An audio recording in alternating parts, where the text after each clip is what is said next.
Brighton, which is from Ocean Parkway to West 12th Street, during the time of the Grand Poobah of Gravesend, Mr. John Y. McCain, was a place of brass bands, hand organs, shrieking whistles, steamships, and locomotives.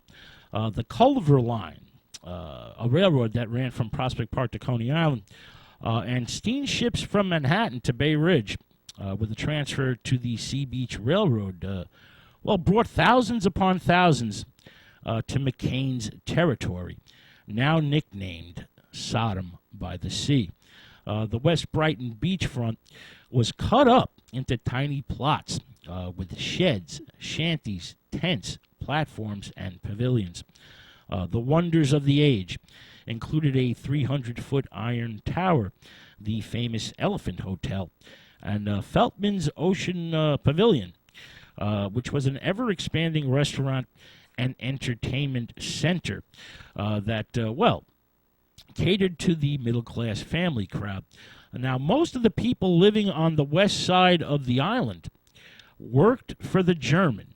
Feltman, he employed virtually hundreds of people. Now, steam-powered carousels with magnificent animals and birds were handcrafted by immigrant carvers at a merry-go-round factory in Gravesend, and the district known as the Bowery was lined with saloons. Now, West Brighton was also the immigrant theater district, where amateur companies, Irish, Italian, Dutch, German, Chinese, and Yiddish actors put on plays in their native languages to entertain and enthrall their mostly working-class neighbors.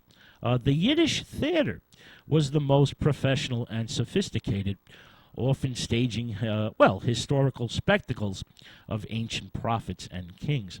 The West Brighton Bowery was also the birthplace of vaudeville and burlesque, and theatrical concert saloons thrived with lots of snappy songs, comic sketches, and lovely female bodies of all shapes and sizes put on display. Hubba hubba. Now, Gravesend was also the horse racing capital of the United States.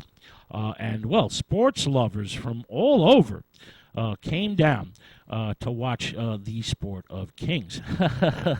Now, you had three racetracks.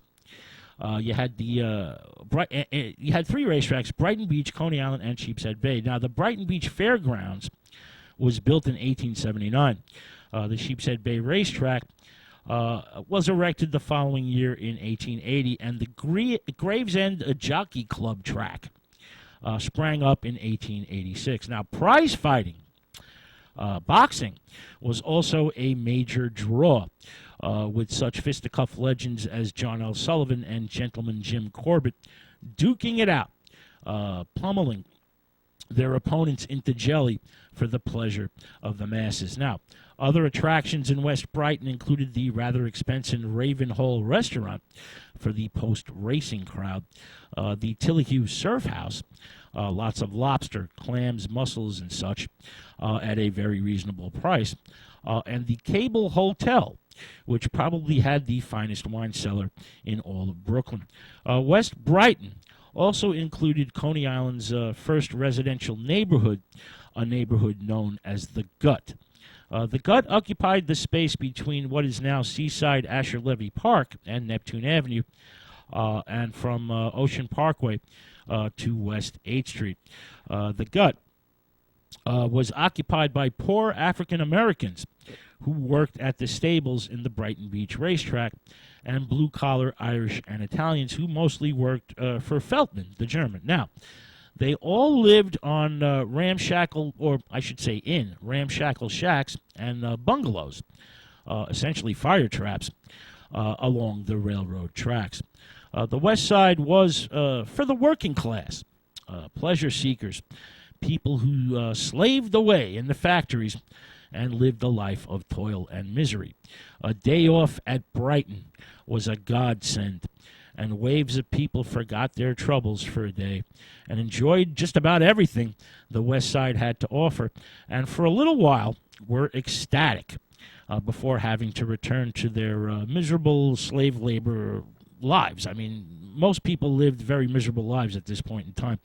Ocean Parkway was the great dividing line, and the east side was rich, happy, and woefully upper crust and decent. No riffraff allowed, please.